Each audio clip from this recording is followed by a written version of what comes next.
Hello, and welcome to Sonic Bytes, the freewheeling conversation and interview series for the eclectic music lover. This week, we're extremely excited to have our first band interview on the podcast, and so please welcome Saad Shaikh and Tristan French from Ugly Yeti. Lazarus, can you see me as you change your mortality? Ugly Yeti is a band with a great story. After forming the first iteration in high school, lead guitarist Saad Shaikh and drummer Ankit Sinha moved to UCL, where they were joined by Ulas Yigit on lead vocals, Maciej Szopa on bass, and Paul Cho on vocals and guitar. With this lineup, they recorded and self-released their debut EP Mean Machine in 2017, firmly establishing their position as a hard-hitting rock band. After Ulas left the band and moved to LA in 2018, his shoes were filled by lead vocalist and frontman Tristan French, and the band's third and most current iteration was born. Tristan made his debut on Emergence, released in 2020, which refines, develops and further experiments with the rock formula, as well as incorporating a broader range of styles and influences. I first met Ugly Yeti back in 2015 during my time in UCL's now famous Live Music Society, and have closely followed them throughout the university and onto the London gigging scene. I was initially impressed by their acute awareness of the conventions of the rock genre and the unique perspectives they took in their songwriting. Where I was really blown away, however, was in the electric and explosive energy they brought to their live shows, which include blistering guitar solos, hilarious stage banter, and even crowd surfing. In this episode, we discuss how they formed as a band and found their sound, the process of writing and recording both Mean Machine and Emergence, and what their aspirations are for the future as a band. Make sure to check out Ugly Yeti's music on Bandcamp and Spotify, and follow them on Facebook, YouTube and Instagram to keep up with their new releases and content, or just to tell them how amazing they are as a band. Links in the description below. As always, if you're enjoying the podcast, follow us on Spotify, Apple or Stitcher, and subscribe to us on YouTube, as it really helps to support the show and allows us to make even more freewheeling content. We hope you enjoy it. What's your intro like? You know, are you doing the whole like calling from Ugly sunny Yeti is the London, greatest UK? Band. Yes, Ugly Yeti is the greatest band ever. That's all we have to say. No. This is Sonic Bytes with your hosts Leo Kelly G and Jonathan Chung. Yeah, that's exactly how we like. Do you want to do you just want to job as as the guy doing the introduction to the podcast now? I need more delay on my fucking voice. What up, freak bitches? That's crazy, bro. So you ever done DMT? So you got a brand new guitar, right? Yes, I bought a baritone because I decided that we don't play low enough already. Yeah. I made a promise to I'm very excited. I made a promise to Maciej, nothing lower than B, so I'm not sure how much Ugly Yeti usage this is going to get, but it helps me to get off on my own, so.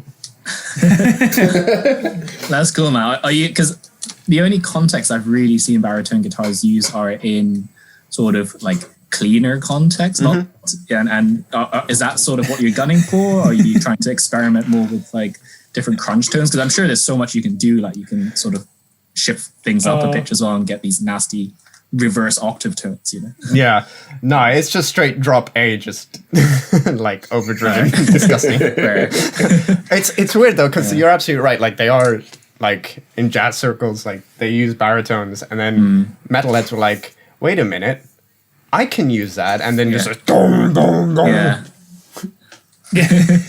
Yeah. So just all thrice and Breaking Benjamin. Just Yeah. I love that smile on your face as soon as Johnny was like, oh, they sometimes use it in cleaner context. You're just like, nope. It's not happening. Nah, man. Yeah. That's cute. No, that's cool. I'm curious, and so I'm curious what sort of turns you're going to get out of it. It does a really good job. Like, you know, Gretsch has kind of maybe like this reputation of being like a bit of a grandpa guitar brand, like, you know, just you know, jazz musicians use it, but this thing fucking sings like under like some really heavy tones. Like it sounds great, honestly, and it's the scale length is huge. It is basically I think 29.75 inches, which is basically just junior bass territory, and you're just like That's so cool. Incredible, man. I remember like first getting an electric guitar, and then that was sort of the time I got into things like Slipknot and stuff like that. And you try and learn them on ultimate guitar, and it'd be like drop A or drop B, and you've got your like 10s or 9 gauge strings, and you kind of like It's just not going to happen. Flapping about on the fretboard. Trying to play sounds Slipknot great. on your old. yeah, Trying to play Slipknot on your old Yamaha and your stock amp. Like, yeah. Oh my god. You got some interesting terms. So, I guess, yeah. So I guess your band specifically is really interests me because it's one of the bands that's like is it the 3rd iteration of Ugly Yeti now? In terms of like band members that are like, obviously the band is moving in and out. So like the brand itself obviously remains as Ugly Yeti, but then like the members obviously they come and go. So like I guess how did it start in the first place? Like, and how have you like got to where you guys are now? Well, so I mean, this band kind of really started towards the end of kind of sixth form kind of times. Like, I was in another high school band, and we kind of like eventually like stopped kind of doing things because the kind of leader of that band wanted to kind of go into one sort of style, and I kind of wanted to do something else. So I decided, okay, with Ankit, who I went to high school with, we were like, okay, you know, let's do our own thing because we know that we're both headed in the same area, i.e. UCL. So we had like an iteration there with kind of members just in high school, and we did an EP which you cannot find online, and if you do anymore, and if you have one, I will see you in court. And so that was like, you know, the kind of like version 0 of Ugly Yeti. And then, yeah, we came to UCL. It was like, okay, it was just me and Ankit at the time. So we put out an ad, we got Maciej and Ulas in. And so that was like kind of like, okay, you know, that's the first proper iteration of Ugly Yeti where we're actually doing stuff quite regularly. And yeah, then eventually, like, for both music reasons and also personal reasons, like, Ulas then had to leave the band because he had to move to the US and he wanted to also kind of pursue his own solo stuff in the more kind of hip-hop sort of scene. And then, yeah, we got Tristan in, and yeah, happy days.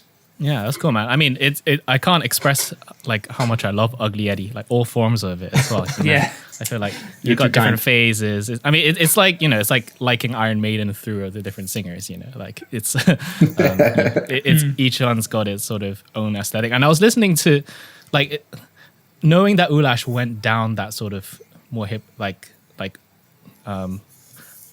I almost said urban. I don't want to say urban, but like, well, like, you know, like a bit more, like less of a rock path. Okay. Yeah. And I was listening back. I was like, okay, maybe he was trying to break out of a rock path, but actually, like those old songs from Mean Machine absolutely slap in terms of the vocals and also the like the songs themselves as well. So, dude, at the time, like I'm just happy that we managed to get that thing done because. At the time, Ulas had he was suffering from tinnitus. It was really horrible, and we weren't really doing much. Sure. And in terms of Ulas' singing, he wasn't doing that a lot either. But then one day he was just like, okay, fuck it. I'm coming over. We're just going to bash this out. And I think in 2 or 3 sessions, we just got it done. And we're like, I mean, thank God. Because, yeah, it was an uncertain time, to say the least. Yeah, but I mean that's really cool. Like you have those moments of inspiration. You just gotta push all the juice into just this, at physical detriment. Yes, we got it done. Yeah. I remember. So sorry, go on. Sorry, I was just gonna say I remember staying up till midnight till that EP dropped to listen to it. Why did you do that? Because I liked the band. I think it came out around the same time as another EP. I want to say it was Under a Blue Sky. Yes, it was a similar time, wasn't it? Because I distinctly remember buying them both on iTunes. it may have been the same day, but yeah, that was, as a fan of both Leo's work and at the time Ugly Yeti's work, I was like, yay, this is great. My friends are making awesome music. Oh, that's sweet. Yeah, it was what, January 2017, right? Was it? I believe so. Yeah, it was January. Okay, so it was a bit later than, a bit later on. Yeah, and I think it's awesome because you have like it's you don't just have you have a lead singer, but all of you sort of get in on the fun as well at different points as well. Like, and especially like Paul, who like always like I don't want to offend him, but just like forget that he's in the band. Then you remember that Paul Cho's in the band, and you're like, oh my god, Paul Cho's in the band. It's freaking amazing, dude. Like Paul is a fucking amazing vocalist as well. Like legit, and especially on Emergence, like we kind of got him at a point where he was really delving into like hardware synths and all that stuff, and like doing insane shit that I just don't understand. Like as soon as he starts talking about it, I'm like, I have no idea what you're doing, but these sound amazing. And yeah, without like having his backing vocals, having his kind of programming involved there, it's like that just adds that extra little spice, you know? The little, absolutely. Yeah. It makes it really interesting. Sorry, you go.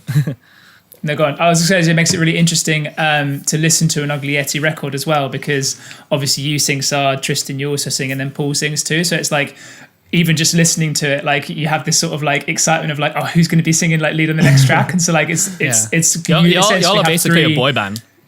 Yeah. Maybe we should lean into that. We need to get Ankit on the microphone, you know? Yeah. Oh man. Maybe just in terms of like the dress, you can just wear like really baggy t-shirts and sort of like just look like from the 90s. Backwards baseball caps. Like. Yeah, just the whole lot. I think Maciej would low-key prefer if we did that. I'd love to see Maciej dress up that way.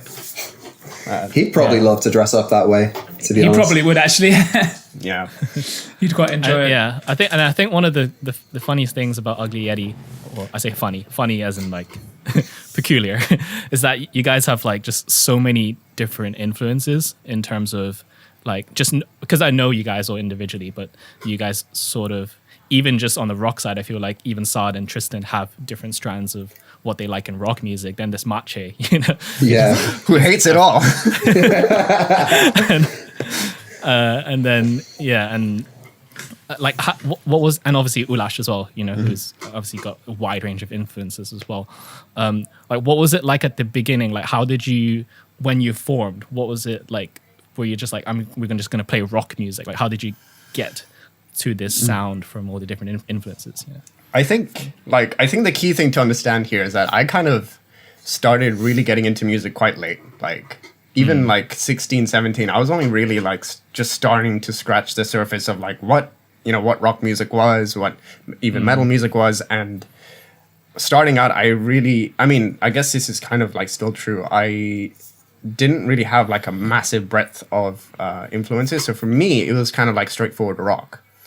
Ankit's kind of like fairly similar to me at that point when we first started out. Like he also liked rock music. He was showing me a lot of rock music, but he's got a knack for just like listening to lots of different things. Like he loves doing that. So that was really cool.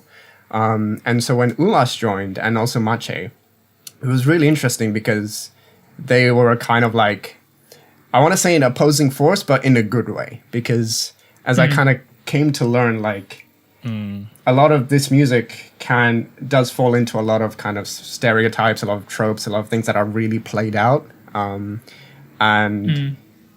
it was interesting because it was always a challenge for me. It was like, okay, I'm working with these musicians who rock and metal isn't their main, main genre of music at all. Like they probably hate most of it, but it's that kind of unique blend when you're working with each other, where you're trying to make everyone happy, when you're getting these kind of weird influences in, that's when you start to write something interesting.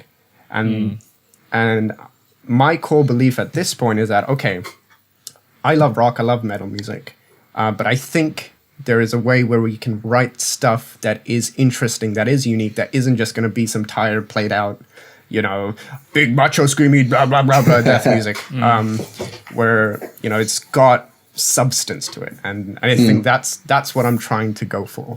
Whether or not we are successful remains to be seen, but that's where I'm at in terms of like using these different influences, because it's interesting, and I think like having that kind of not conflict but like push and pull is important for a band. I think it tends to bring out the like if you do have two sort of not opposing genres, but genres that are very sort of come from very different places, it tends to bring out the best in both, I think. And sort of because like, you know, if you've heard of you know, like say like rap music, you know, you'll have heard of like some of the best rap music around, kind of like, you know, or the classic rap music kind of thing. And so like it kind of it brings, you know, sort of the best of each to the top, and then where they meet, obviously you get a really cool kind of like convergence of both, which I think convergence. Roll credits. But yeah, like I think you guys definitely succeed in it, because like listening to it, it's like it's not just like it doesn't run into any of the sort of the played out tropes or the cliches, and it's kind of like there are parts where you sort of or at least I hear on tracks, and it's kind of like my ear just sort of goes, oh, like that's, you know, just like harmonically really interesting or sort of lyrically really interesting. I think you guys do a really, really good job of like blending them together. Yes, it's fantastic. I mean, I was going to ask. I feel like it also brings out some, you know, more interesting hooks, you know, in terms of the singing and the lyrics and the like the top line as well. You know, like vocals are so important in songs. I feel, and it's just like, yeah, like having a more wider breadth of influences rather than all five of you are like exclusively listen to System of a Down. You know, like then you just sound like System of a Down. Yeah. Exactly. And that's like, and personally for me, like Tristan also has like a really interesting addition to this, because like he fucking knows this scene, right? I know shit about like the rock and metal scene, and so it's kind of like you have this spectrum. I view Ugly Yeti as a spectrum. Like you've got Tristan, you've got me, you've got Ankit, and then you have Maciej all the way over there. And then, but I don't know. I think it works because we kind of all keep each other in check, and we're like, and we do bring the best out of each other. It's fucking difficult sometimes, but it is. Yeah. But you know, at the same time, you kind of realize you all want the same thing, and that's to put out really, really good sounding songs. And that's what I love about Ugly Yeti, is that everyone contributes. It's not, you know, there's not this massive imbalance between band members. Like Saad and I will work on some vocals. We'll send it through to Ankit and Maciej. Maciej will have usually a full list of feedback, and it's usually, you know, all very, very relevant, and we'll take it on board and adjust. And it just feels a lot more harmonious. You know, it feels like there's a lot more of a collective push towards something. Yeah. I was going to ask Tristan. So, like, obviously, you came to the band obviously after everyone else joined. What was it like for you joining in a band that was already established? And sort of like, how did you sort of go about sort of fitting in? How did you find the whole process and everything? How did that work out?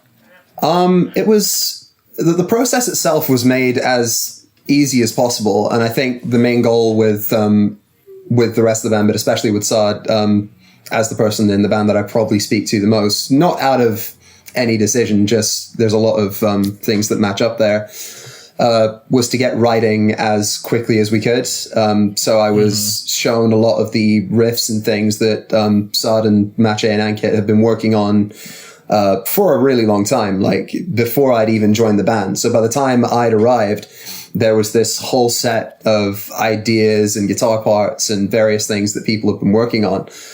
And it's really interesting to see where those ideas started and how they ended up on something like Emergence. Honestly, slotting into the band, it was a little intimidating for me at first, but not because of the rest of the members, but it's because of who I am as a person. I'm generally quite nervous when I'm put into new dynamics, and I tend to kind of retreat a little bit initially if I'm in a new situation and keep myself to myself at the start. But then as I become more familiar with things, I start to kind of come out of my shell a bit and contribute a bit more actively. I will just say that everyone was brilliant, even from the audition sort of process onwards. I turned up in the now famous soundproof room and sang through one Ugly Yeti number and one cover. Everyone was super encouraging and lovely. Ulas was there, which I thought was brilliant, that he was part of the audition process too. Yeah. And it just showed me what a great vibe the band had, right? Like there was no interpersonal politics or anything like that. And I like that. I think there should be more of that sort of encouraging atmosphere among a lot of different bands.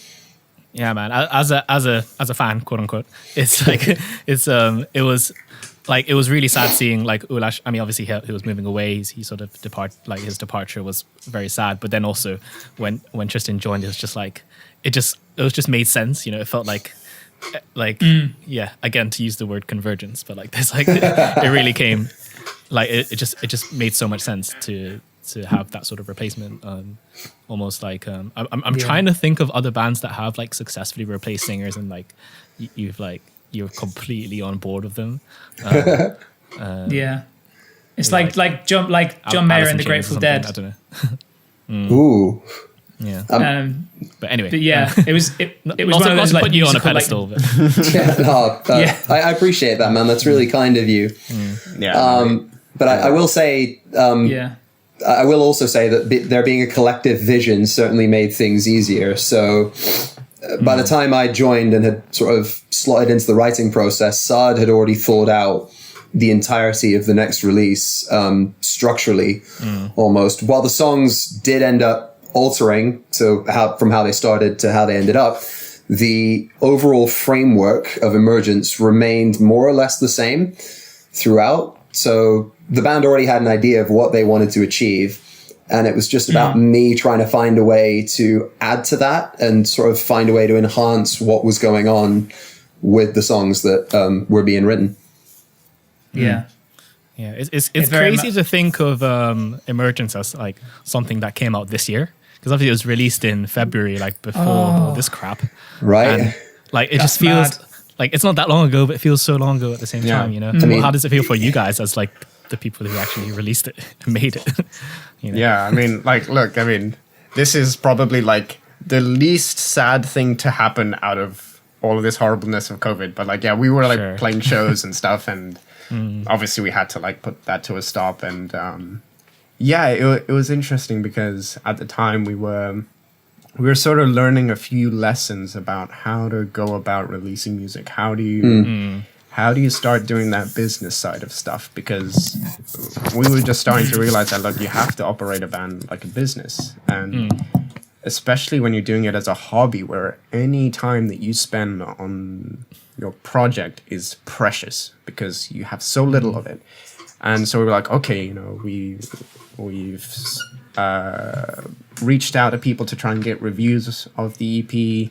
We're trying to play shows, trying to get that a bit more consistent, because like Ugly Yeti has always kind of been like peaks and troughs. Like we've kind of do a little bit and then kind of go quiet and then do a little bit more. But we were like, I wanted to kind of push past that next bracket where you stop being like just some amateur band and you start to be taken a little bit more seriously. So yeah, like it was a shame.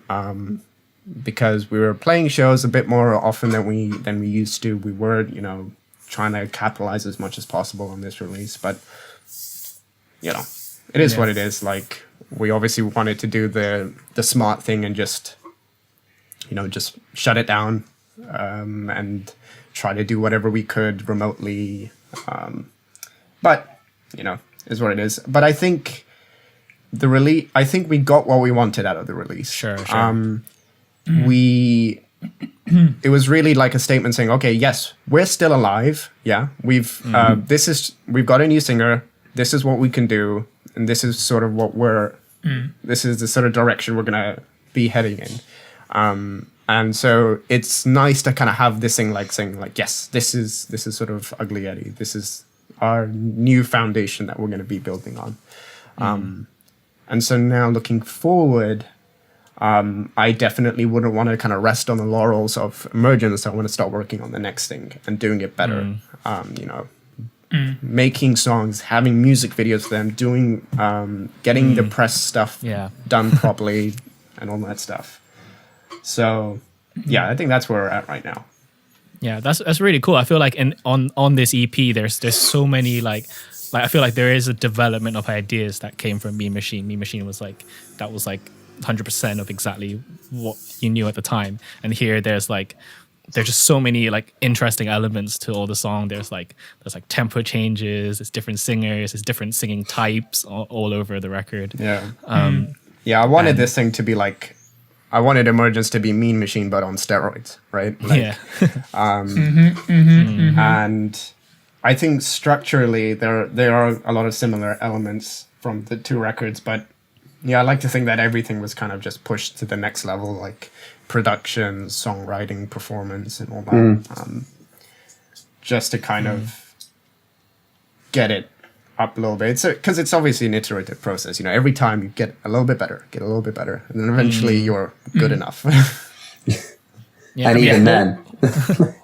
What was it like compared to Mean Machine? Like the recording process, was that like very different? Like obviously you track, I think you guys track parts in separate sessions, and I guess you do a lot of home I'd say under the Thunderclaw sort of thing. You guys, like Thunderclaw Studios.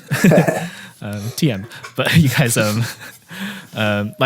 it's very much like you're the producer on these things. So how's that changed since Mean Machine? And I guess you're just learning a lot more, right?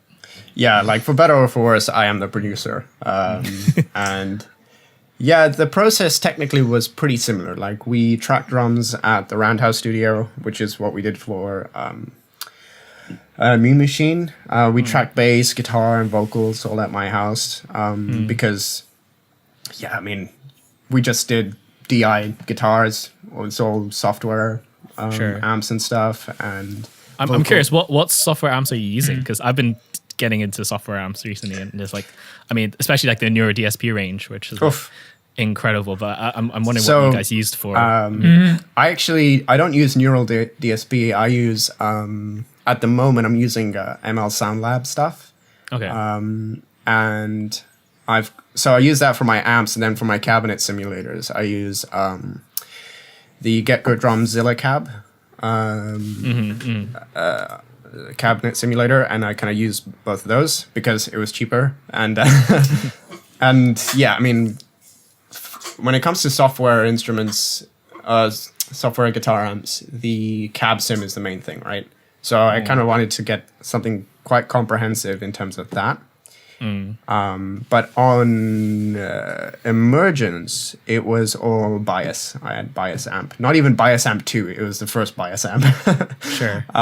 So even looking back, I'm kind of not quite satisfied with the guitar tone of Emergence because I'm like, my guitar tone now is a lot better. Sure. So I'm actually working on like trying to get as portable of a rig as I can that still incorporates like some actual Valve preamp stuff. Here we go. We're getting into it now. Let's do it. Because the bit of the guitar amp chain that you can't do in your bedroom is the cabinet simulator, because you can't be blasting a speaker till it's, on its last legs. I mean, you got some pretty sick IRs these days, but it's not going to beat a mic in front of a real freaking. But that's okay. Like you can get some really good IRs. So I'm kind of working on getting some Valve preamp pedals. I know Victory do some really good Valve preamp pedals, and then using that to kind of go straight in, so that the only software instrument part is just the cabinet IR. And then also doing it in a way that I could take with me to a gig, so that I could just go. I don't have to rely on any amps that they have there. I can go straight to front of house and stuff. That's my cable flying away. But yeah, it's you just get lost in this sort of thing, and you can easily spend a lot of money doing it. And I feel like especially in lockdown, like people are upping their game in terms of musicians are really like upping their home recording setups and all that stuff. And it's like it's frustrating because like I'm building a pedal board right now and I want to use it in a live setting and I just don't have opportunities to. Yeah, I mean, that being said though, like I think with home recording, a lot of musicians, of course, are kind of realizing that you can do this stuff at home. You can do this stuff for not a lot of money. But ultimately, if it really is down to whether or not you know your stuff. If you know how to use these tools, if you know how to use your stock plugins properly, if you know how to actually record things properly, and how to get the best performance out of yourself or whoever it is that you're recording, like that's the main thing. That's what's going to make a home production sound like a professional production and not an amateur one. And that's what I've kind of really focused on over the years, like knowing how to use this stuff the best way you can, because throwing money at it is only going to get you so far. If you don't know how to use it, it's, forget it. You kind of I kind of view it as like you have to earn the gear that you buy with time spent into knowledge, That's such that you put that like at the start, like you could have like a banner over like gear shops, like you should have that just that you earn the gear. That's so true. That's and like I think I was earn the gear that you buy. Oh my god, there's gonna be like some press statement like, oh, Saad said this. It's like, that's it. Yeah. The tabloids are on it. Right? All endorsement deals by all pedal companies just dropped from Ugly Yeti.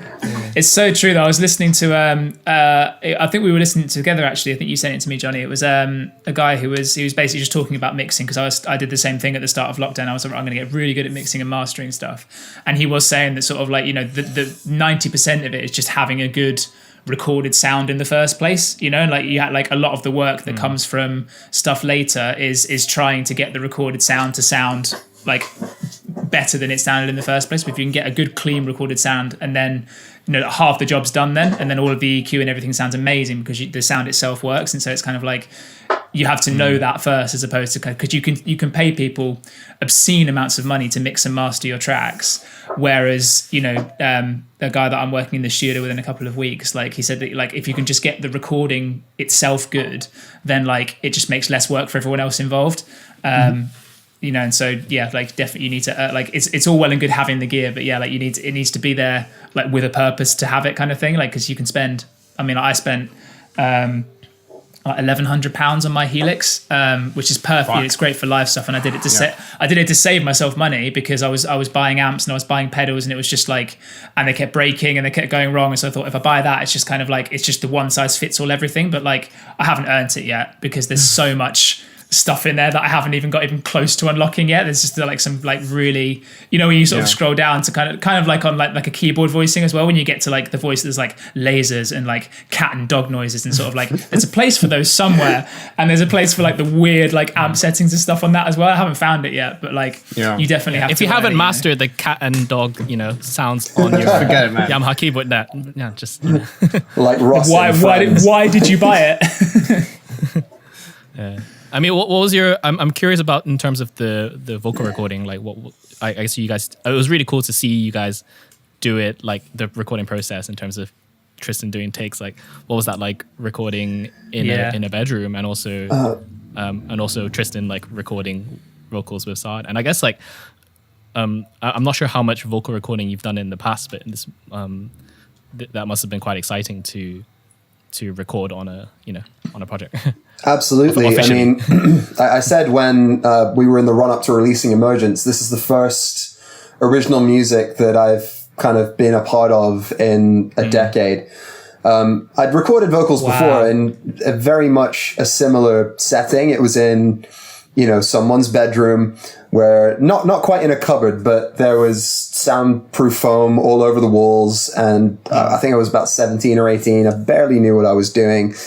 And it was just a case of the work ethic that the producer I was working with at the time instilling in me of just get the takes done, crank out as many as you can, consistently as you can, just so you've got enough options going forward, and get as many kind of whole takes as you can as possible, which was very much mine and Saad's ethic when we came to record the vocals. Because keeping in mind, we wrote a lot of the parts together with input from Maciej and Ankit as well, but most of the vocals were written between me and Saad or with the pair of us together. So the fact that we were recording them together as well was hugely beneficial because it meant that we could adjust anything that needed adjusting. We could try a few different things when we were recording particular parts.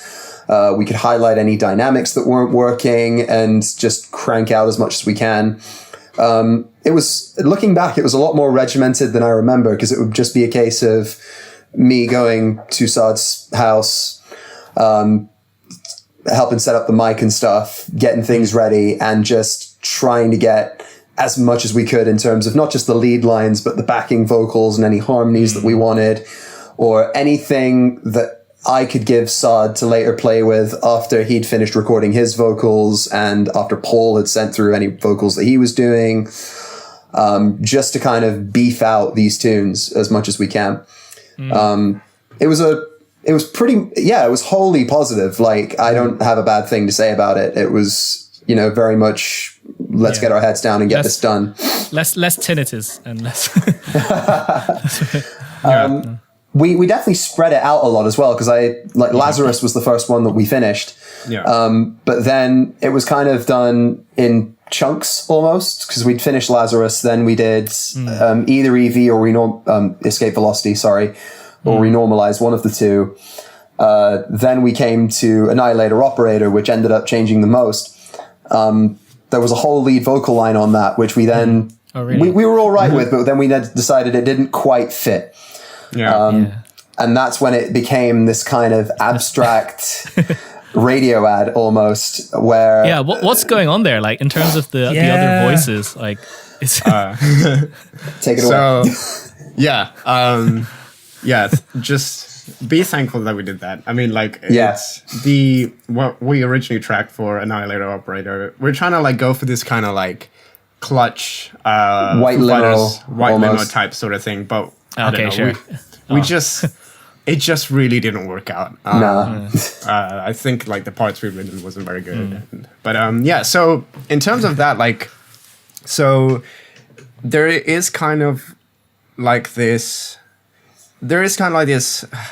I shudder to say this. There's like this overall physicsy theme to the album, right? There are like some names and stuff. And so Maciej originally had the idea, like, hey, like, you've got this song. It's called Annihilator Operator, which is like this term that's used in a lot of field theory stuff. And why don't you just stick some like physics lecture on it? I was like, okay, maybe. I didn't want to like, bastardize my fucking field that much, but then we kind of started with the lectures, and we're like, okay, maybe. But then we thought, okay, what about these old-timey, TV and radio ads where basically all the men sound exactly the same? And why didn't you stick that? And then we just went on this kind of open source, kind of free, like, archive, like, all these ads and stuff. And we're like, this shit's amazing. Like, they're so fucking weird. And we kind of went through a few, and then I pulled out a few samples. And so there is like an overarching kind of story being told between all these samples. It's kind of a story about a monkey being sent into space. And it doesn't really make a lot of sense, to be fair, but it kind of works. This, in terms of like the overarching album structure, I think of like the Annihilator Operator as like this kind of weird mystical energy that our protagonist finds in. It's quite literally a weapon that our protagonist finds and gives him the power to be able to do whatever it is that he does in Lazarus. And amazing. Yeah, so it is the Yeti verse. It's real. It's a real thing. Emergence graphic novel coming soon. UYCU. But yeah, it was mostly just a lot of fun because we found like these really weird samples and they're so stupid. Like the bridge is just like crunch and munch. This bridge is from this ad for like this like kind of like popcorn snack where the lady is thinking that her boyfriend is gonna fucking propose to her, but he just pulls out these fucking popcorn snack instead. And I'm like, okay, let's just stick it in. Like, so You will. it kind of half serves the loose kind of theme of, you know, the album, and half is just like, these people are fucking weird, let's use it. Yeah, I've got two comps. Like one is with my own band Crouton Cannon. Like Alex is did biology at UCL, and he wrote one song like all about like different types of the hormones of. Yeah, I remember that one. That one's so good. Expressing. And I was just like, oh yeah, people are just using their degrees and putting it into their songs. You know, maybe that's what you got to do, Leo. It's like, What kind of annoys me though is that like you have like some artists and bands that kind of have like this kind of fake like sort of vibe about them. Like it's like, especially like metal and stuff, like they kind of like, there's a lot of fascination with like kind of science fiction and kind of like crossing that over. And yeah, so I knew I was towing the line of like it being like a genuine little nod to what I do for a living, or, you know, just being this period piece. self-masturbatory thing, like fucking we're in space and shit, and I don't know what side of the line I am, but we're fine. Yeah, it's cool, man. I think you should really like at least just test the waters with that. You know, it's like I'm listening to a lot of King Gizzard right now, and there's a lot of like heavier stuff, but there's like I was listening their album Murder of the Universe, which is I like, heard this straight yeah, and there's like a proper like narrative throughout. Like at the end of the album, you're just crying because the cyborg is dying, and you're like, Their King Gizzard are insane though. They put out like 5 full-length records in a year or something ridiculous, and they're all drastically different. It's just like, how did you manage this? How many of them are there? There's like, how many are in the band? How many are in the band? They had 7. They had 2 drummers. Yeah. But then one of the drummers left because now he wants to manage the label. So he's just quit the band as second drummer. Yeah. And become the manager of the label, which has like developing a lot of other Aussie artists as well. Yeah. Which is God damn. Yeah. But they're selling out, you know, Ali Pali over here, so they're clearly doing something right.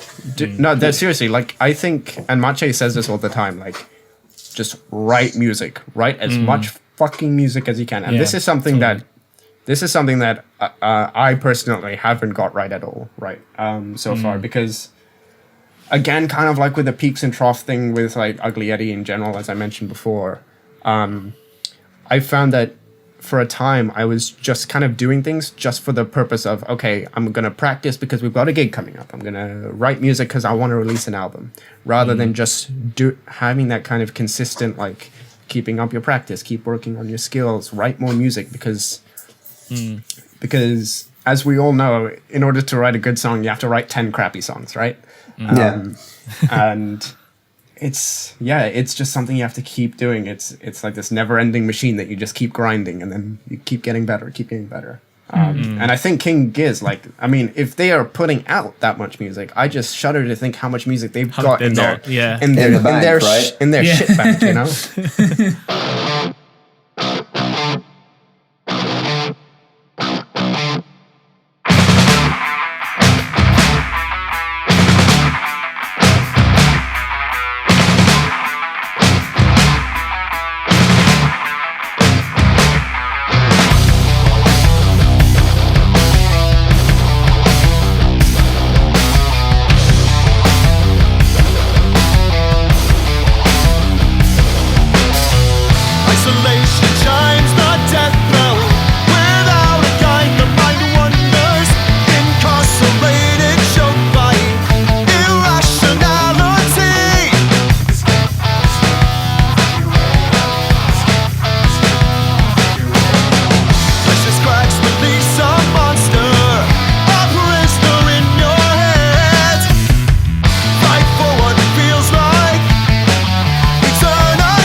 even prominent musicians like Corey Taylor, he's just put out a solo album.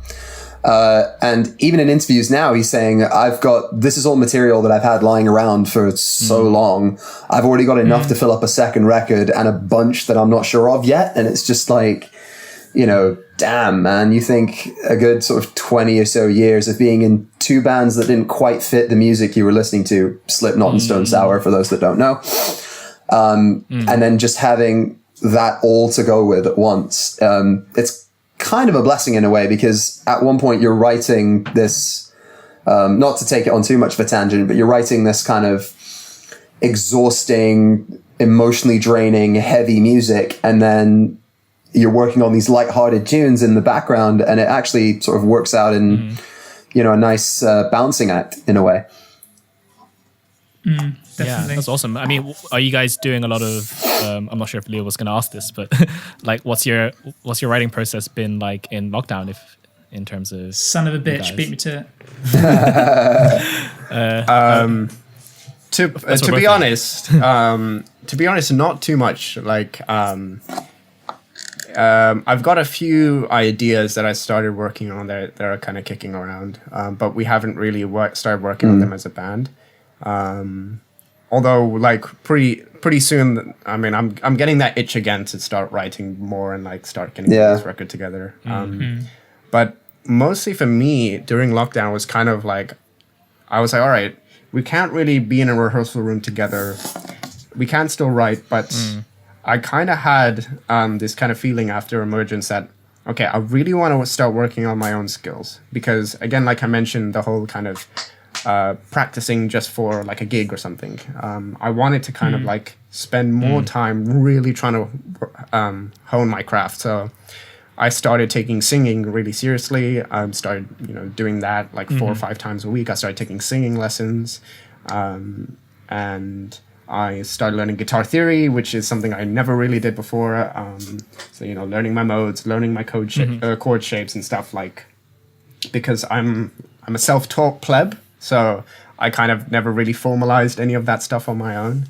But I was figured, okay, let's start doing this, because I started feeling like it was starting to get in the way of the writing process, because I didn't quite understand. I kind of would go a lot on feel and not necessarily know exactly what I was doing.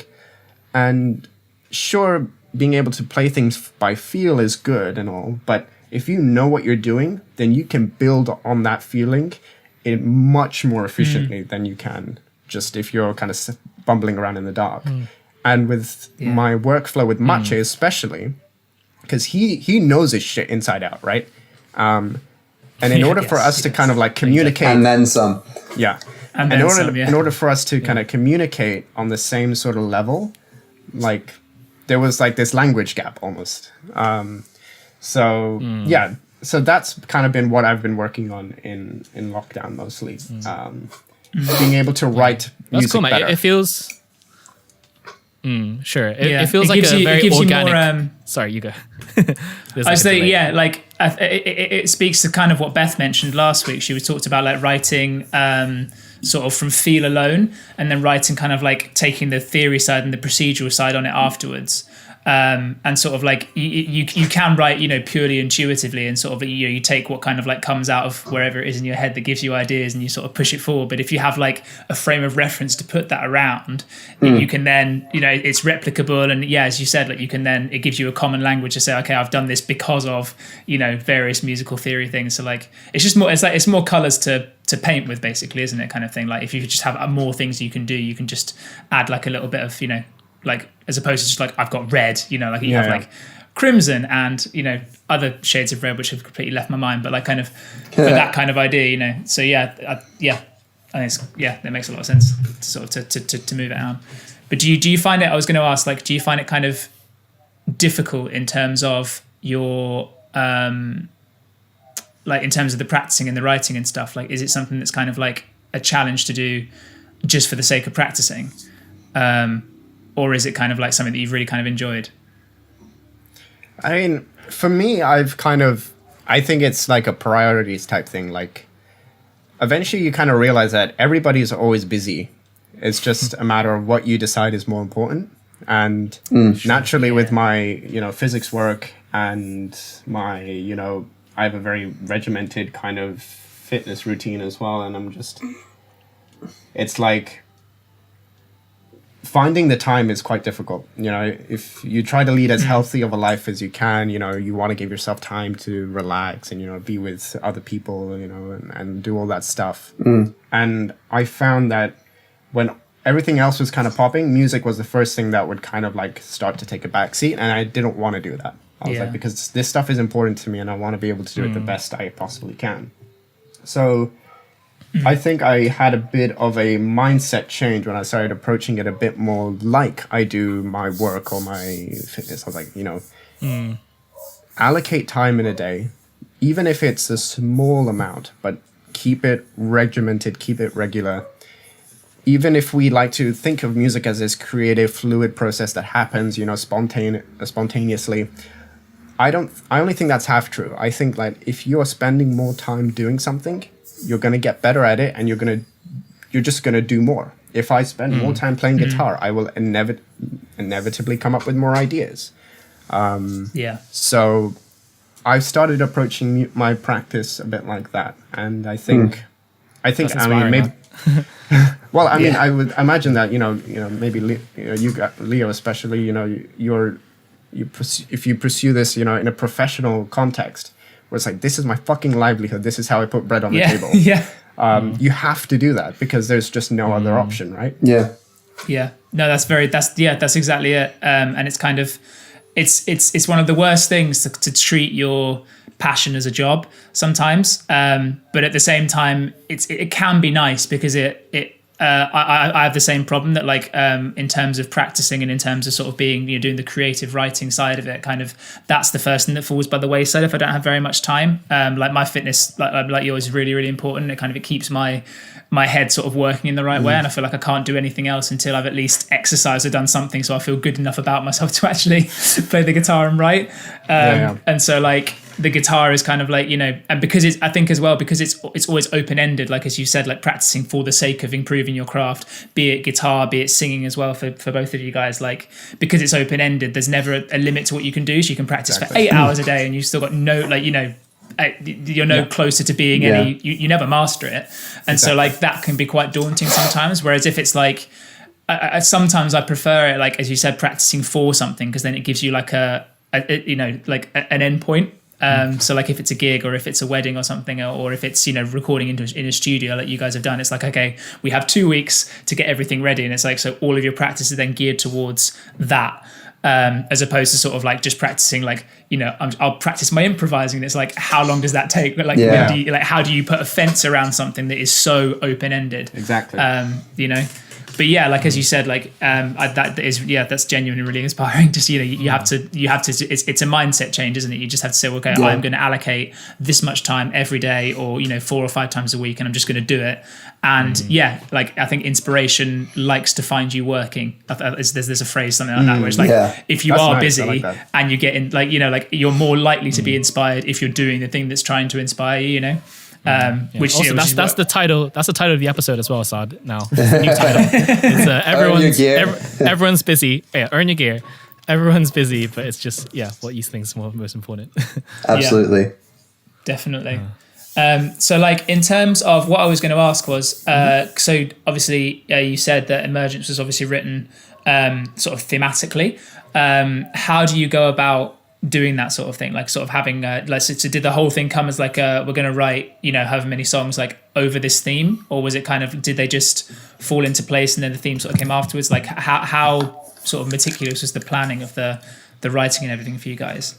I mean, not very. Like I would say like we had the songs first, and then with Tristan, and we kind of like formed a theme just purely lyrically.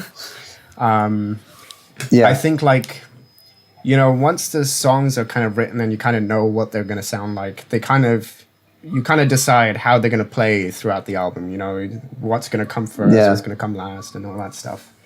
And then you kind of decide like, okay, how can the lyrics aid that? How can it add to give it another dimension? Yeah. I think it's like making the lyrics serve the song, and yeah.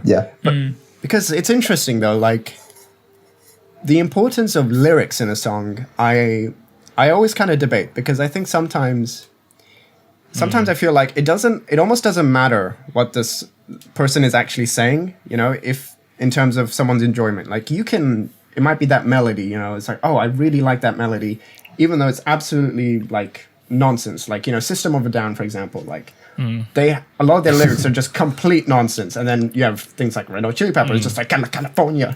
And you're just like, it's like, man, that shit's like fire. Don't you know that I'm from California? Yeah. And it's, so I tend to approach it like, okay, let's get the melodies down first. You know, we'll worry about the lyrics later. Put some, you know, placeholder lyrics, and then that's that. And then, okay, let's think about the lyrics. How are we going to add that, give it that extra little spice? But yeah, that's how the concept formed. But yeah, I don't know if Tristan has any kind of comments about like the writing process for the lyrics. That's pretty much the same, really, is the sense of we wanted to get concrete melodies first, because my goal with a lot of the lyrics on and the vocals in general on Emergence was, and potentially to some detriment looking back, is to make the vocals sonically and lyrically sound as big as I possibly can, because the way that I approached it when I joined was, okay, I'm the new guy, and again, there's not a huge amount of pressure because we're not exactly Metallica, but at the same time, I want to do a good enough job that people think, okay, like, you know, this guy can stay, kind of deal. And my sort of thinking in that was make, especially the choruses and the hooks, as earwormy and as big as I possibly could. And looking back, I kind of think maybe I let a few things that I should have thought of going forward fall by the wayside. But yeah, essentially what Saad said, it was focus on the melody first and that sort of hooky tune, and then find words that are not just emphatic enough, but are sort of that serve that melody and serve that song.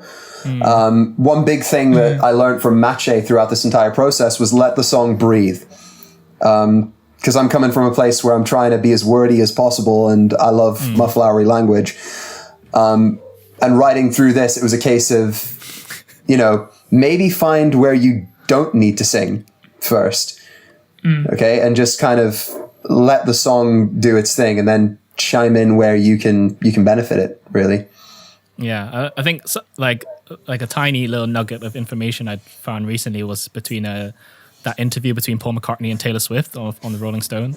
They were talking about lyrics and themes and all that stuff, and they were saying how sometimes they just pick words that they just like regardless of the meaning of it, if it sounds good. Like if they just like the aesthetics, like they strip the meaning out of it. Like take like Lazarus is a nice way to like it just flows nicely as a word. Yeah. So even if I'm not sure how you guys wrote Lazarus. Was it like around the word Lazarus, or did you start from another theme in terms of writing that song? But like Lazarus, can you see me? Like it just works as a phrase, and then you add like an amazing melody to it, or you build it from the melody. I think it's really cool that the aesthetic dimension of the words is almost like separate from its meaning almost. Yeah, like it is a bit of both, really. Like so the Song of Lazarus is about relationships in which a person is very self-destructive at the detriment of themselves and people around them, but feeling obligated to kind of be there as a support system, or being or you know, keeping them in your life and all that stuff. So that's like, so we kind of loosely played on the idea of like, all right, Lazarus kind of keeps coming back from the dead, right? Like that's that's the main theme. But then also like Lazarus sounds cool, right? Fucking like like Batman, Lazarus Pit. You've got like obviously the biblical, you know, interpretations and stuff. So Bowie, Lazarus, you know. Yeah. Like that was Yeah, it's you also have to choose your song names as well, because it's like, okay, you're going up against David Bowie. Good luck. Yeah.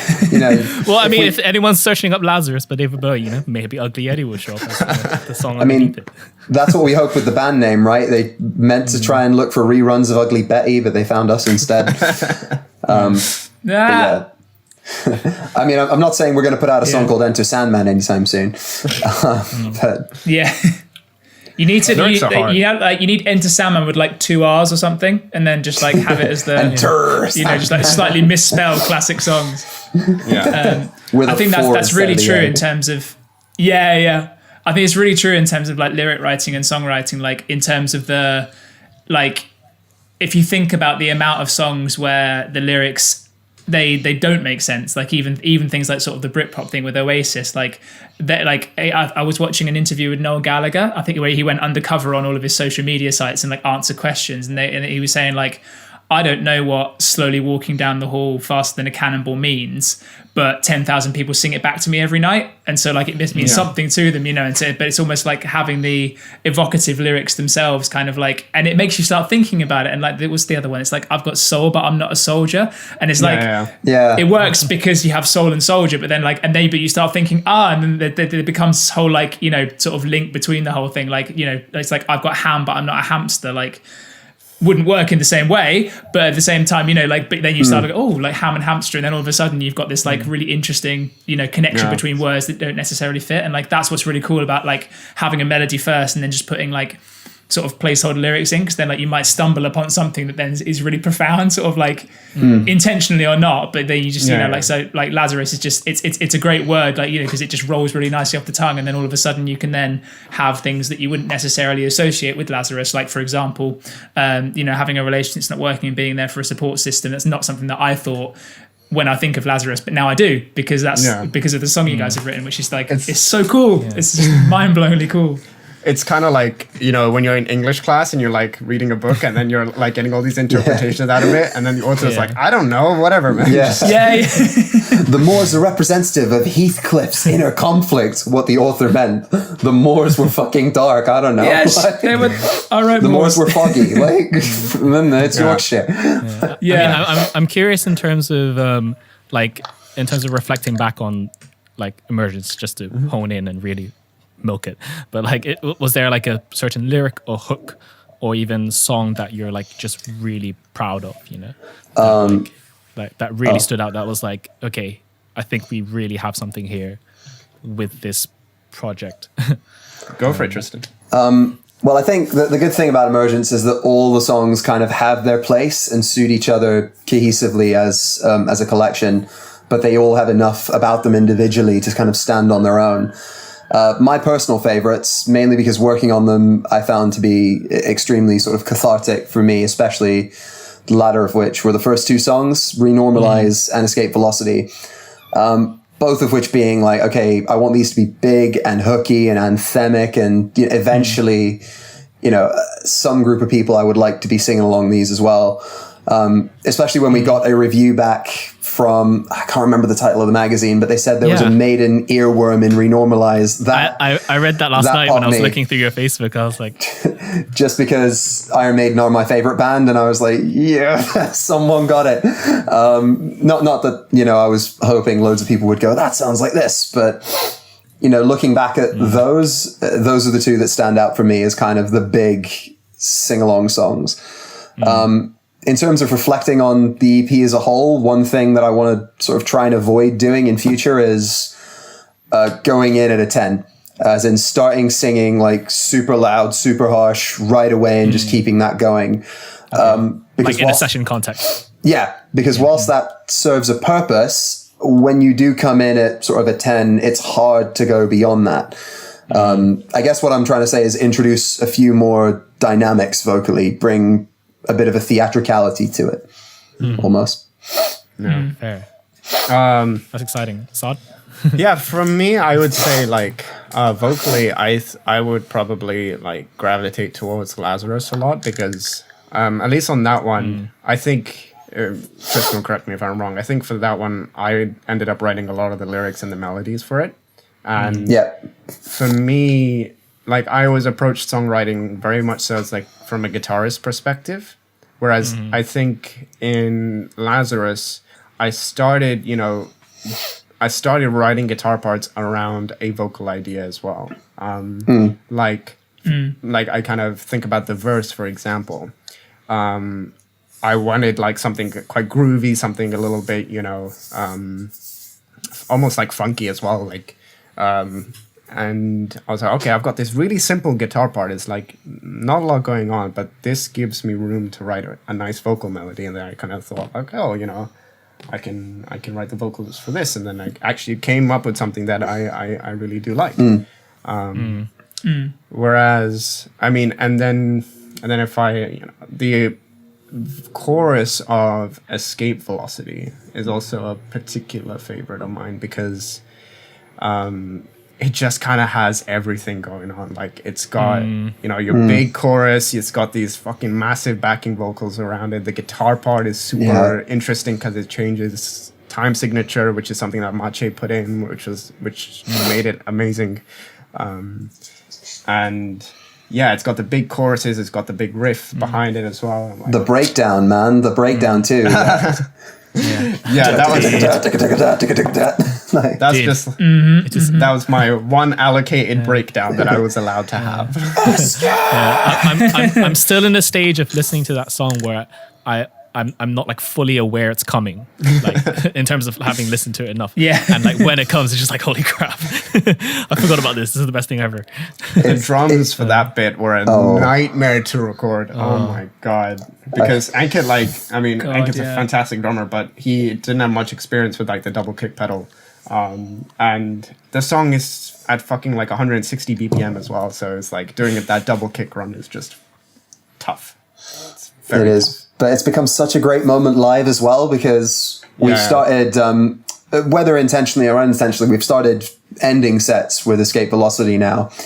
And just having that, even after a full set, having that nice build up to that. And Ankit just going absolutely ham on the drums and just letting it rip now is legit. It's one of the best feelings. It's such an amazing moment. Have we lost Johnny? We have, but he's going to be joining back again in a sec, I think. Okay. Okay, fair. What I was going to ask you guys was, obviously at the moment, obviously we're sort of in lockdown, at least until December 3rd and maybe until later as well. But the band has obviously moved in, Maciej's gone back to Poland again. And so like in terms of sort of what's coming up next, sort of like how are you guys sort of moving forward? Like how have you sort of gone into lockdown? Sort of what has the process changed at all in lockdown, and kind of like what's like the next 6 months sort of plans for Ugly Yeti? Yeah, I think we're definitely at a stage where like, okay, we need to start putting together some more material, and think about things on a much longer timescale, both in the production of music and the way we release music. I think going forward, we might even not like put out an EP immediately. We might decide that we want to drop singles, put the time and effort in to make a music video for that, and have like a big release for each song, and spread that over like 6 months or something, and then put out an EP and give it enough time before the EP to send it out to reviewers so you can have some press coverage over it. And so you start moving up to the next level, taking what we've learned from Emergence about how to best get everything you can out of your release. Can you guys hear me, by the way? Yeah. Now we can, Okay, cool. So yeah, I think that's what we're probably going to be going for moving forward. We'll spend some time writing some material, getting it together, and not telling anybody about it until we've absolutely finished it. Giving us enough time to do it, because I feel like with any production, it's like however much time you think you need to do it, double it. Just I can't emphasize that enough, especially when you're doing it yourself. So I think that's the next step, and using this time that we've had, at least for me personally, like to come at it, stronger and more better equipped to write even better music. Yeah, very much the same here, because like Saad, I've started taking singing lessons as well to kind of just expand the sort of range of abilities and the things I can do with my voice. Because again, listening back to Emergence, there's definitely things I'm proud of, but there's, like Saad was saying earlier, there's things that I want to get better and that I know can get better.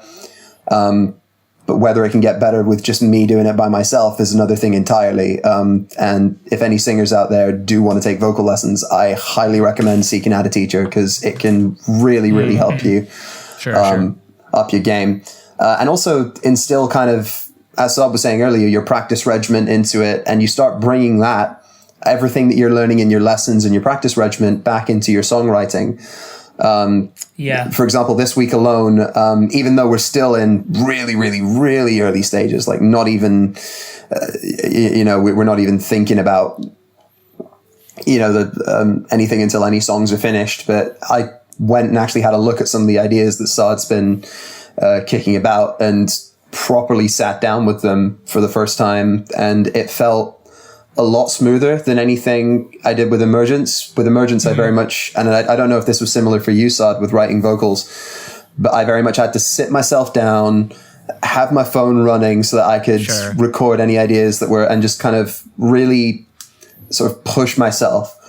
Whereas this time round, even at this very early stage, things are feeling, and I don't want to jinx it, things are feeling a lot more smooth. And I'm, I feel a lot less self-conscious about being like, hey, I was playing with this today. What do you think? As you do when you're firing ideas about.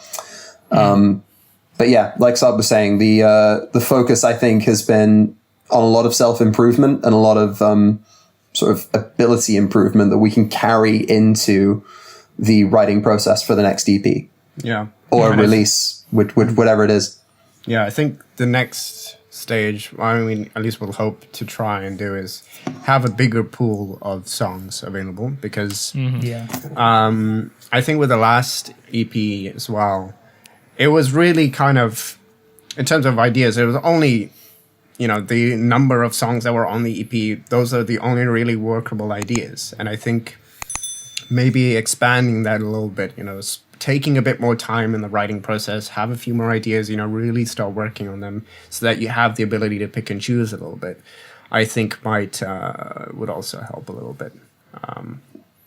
But, we'll see. Like, it's super early days. Like, we definitely need to get back on the horse, because, we've been quiet for a little while on social media, and so we've kind of lost whatever small momentum we kind of built up before we started in lockdown. So that's also a big thing we got to think about. Like, how are we going to, again, approach this like a business? How are we going to keep up on that social media grind? Making sure you get that maximum visibility, organic growth that isn't just friends and family. That shit I don't understand. That's and I gotta say I do miss the skits and the stories though. I think I think that's something we got to capitalize on. Honestly, it's something that we have that maybe not every other band has, and it might give us a little bit of uniqueness about it. So definitely, it needs to be a bit less esoteric. I will say that. They are often really weird with inside jokes that 5 people understand. I rewatched it last night where Bethany Graves is the pimp, the storyteller with this weird South American accent. She's a straight up pimp in that. I mean, that was just her true self.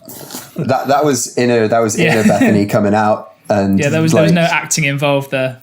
Just turning her swag up to 11. I think my favorite piece of that is where she goes, Saad went into a rehabilitation facilitation. I was like, she says it with such confidence that she makes you think that you're thinking incorrectly. But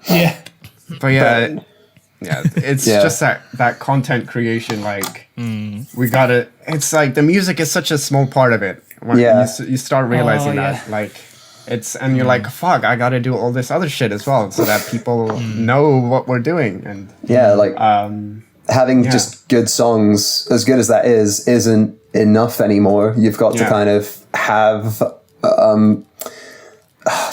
there was someone I was listening to, I think it was Finn McKenty, who was saying something that this isn't just the music industry, this is the entertainment industry. Yeah. You know, people, as much as they want good songs and they want to, you know, listen to good music, they also want to be entertained and they want to kind of take themselves out of reality for a little bit. And I think that's what good things like the social media content and the stories and the sort of Ugly Yeti cinematic universe, as it were, adds to.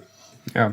Yeah, You know, and it's it- when you reflect on the bands that you do listen to, there's always an element of that, you know. Yeah. So all the bands that you do end up liking, there's like as much as you love the songs, there's always like a few extra elements that you can, as a fan, you know, dig into. Yeah. You have to really become Absolutely. a personality. Like you have to be relatable. Yes. People like the peek behind the curtain.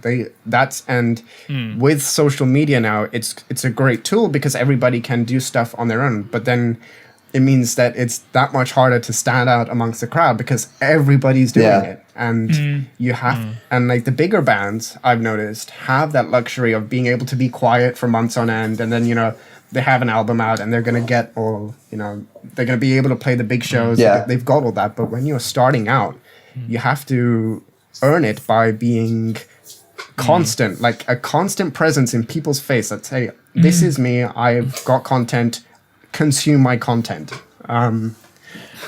So yeah, it's Essentially. and with music like ours, we're fighting an uphill battle, let's say. It's exhausting though, isn't it? Like, because it's just having to have that, like, it's just having to have something, like having a regular something all the time, like when you're not necessarily, you know, it's almost having posts like. You run into the danger of like having obligatory posts and sort of like posting because I haven't posted anything for 3 days. I have to get something out, and you just sort of like cobble something together, and it's just like, please, and like it's really it is exhausting, you know, just to keep on the social media grind, and like momentum is so important as well. And like it's just hard work, man. Like it really is. I know exactly how you guys feel like. But I think you guys do a fantastic job with it. Like every time that something from Ugly Yeti does come out, like it gets me genuinely excited because you do have like an established sense of everything, I think, and like sort of like you joke about sort of the Yeti cinematic universe, but like it's a real thing, you know, like, and it's there, and like for people who discover you, it's then like a rabbit hole to go down kind of thing, and like, you know, and even now finding out about like some of the writing processes behind like Annihilator Operator, like that makes me so much more invested in you guys now, knowing how the song was written and stuff, you know, and it's just allowing people to do it all the time is, I think you guys do a great job of it, genuinely. Thank you. Oh, thanks, man. It's tricky because like when it comes to social media, me as an individual, I want to use it as little as I possibly can. But then you're kind of trapped because you're like, fuck, I the only way I can do this is if I'm constantly on social media plugging the fucking band. And you're like, I just don't want to. You're kind of waiting for that golden moment when you're just like, you've got enough momentum that it's a bit self-sufficient. Like you've got enough people that you can... The growth starts becoming organic on its own, but like getting over that little hill at the start, that's tough, and it's something we're constantly learning about how to approach that. Because it's tough to do that and be genuine all the time, and that's something that you really do have to focus on. Because if you're phoning it in or you're faking it just that tiny bit from a personality standpoint, people will see right through it. Like especially those that know you will know, nah, come on, you're full of shit, dude. And that's something I think that we spend a lot of time on, is trying to sort of figure out how we act already and finding a way to slot that in as much as possible, is just putting in our personality and personalities and who we are as people, and making sure that comes across. And so it's not too formulaic and doesn't seem very rigid. It feels like it's an extension of us in a social media context, in a way. Exactly. Yeah, and I like the way that you guys like support, you know, the bands that are around you as well, in terms of the music they're putting out as well. I think that's That's all Tristan. I don't know how to use Instagram. It's just a case of sharing stories and things like that. And one thing that I hear a lot in various circles, whether it's music or pro wrestling or theater or whatever, it's to pay it forward. Okay, so, down the line, there will be someone more experienced in the field that's been doing this a bit longer than you that will impart something onto you and help give you kind of that next step on the ladder, or will help you get your foot in the door in a way. And it's important that once you have that opportunity and you are kind of reaping the benefits and you're gaining momentum, it's important that you do that for other people who are on the same level as you. There's a podcast I listen to semi-regularly by a frontman of the band Hatebreed called Jamie Josta. One thing that he says all the time is high tide raises all ships. Yes. So I think what he's getting at with that is the more that we help each other, the more beneficial it's going to be for other people. So if we play a band with if we play a show with a band, like say, we played a show with a band called the Minor Royals back in December, who are a fairly similar vibe to us, and we kind of help each other out a bit, then, people who like both of our styles of music are going to check us out at the end of the day. And if we're both playing a show, people might be more likely to come down. It's just a case of taking stock of who's around you, who's playing shows, who do you vibe with, and just trying to help out as much as possible. Because at the end of the day, we're all in the same boat. And if we don't help each other, then who's going to?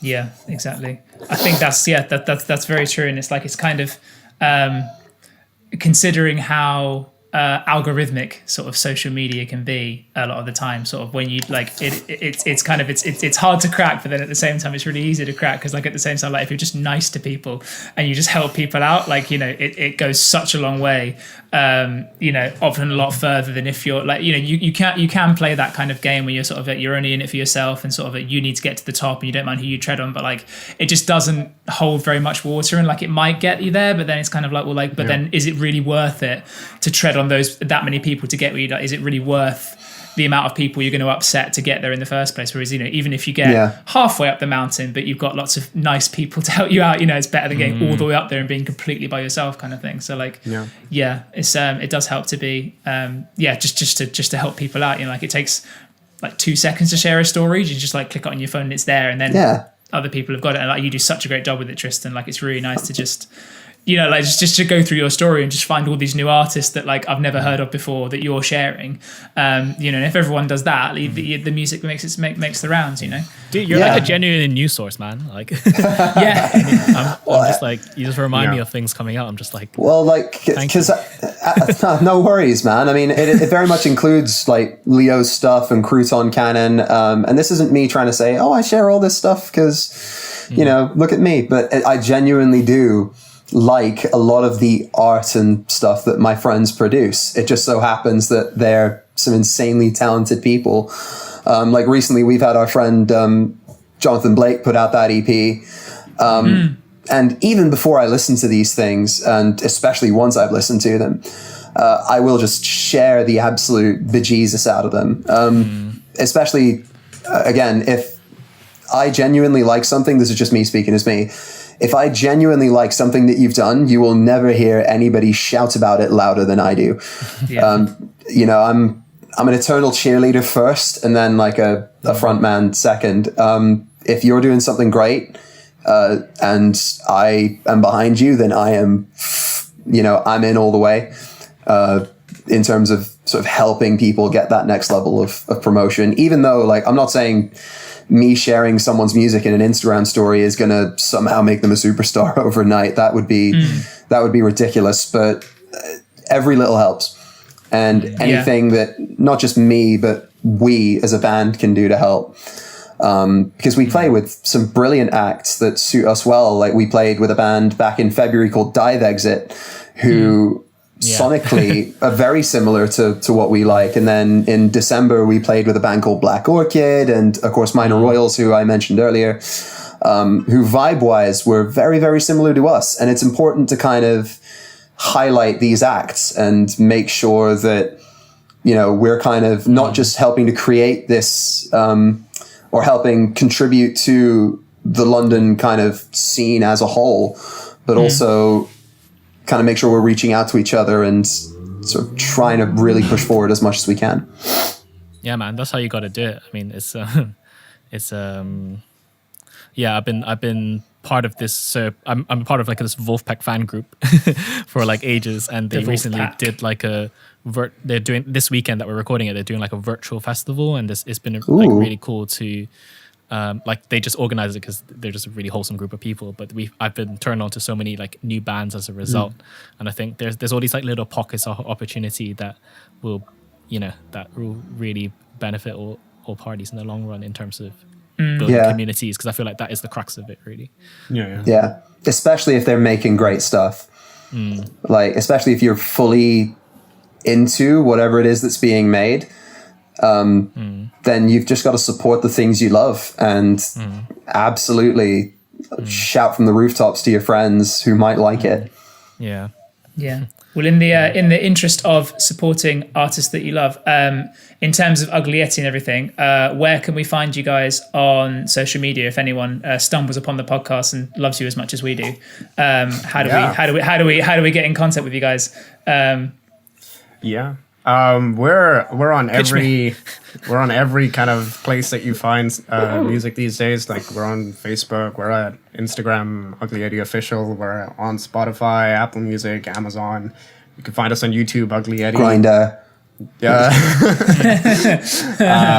Coming soon. Like we're everywhere.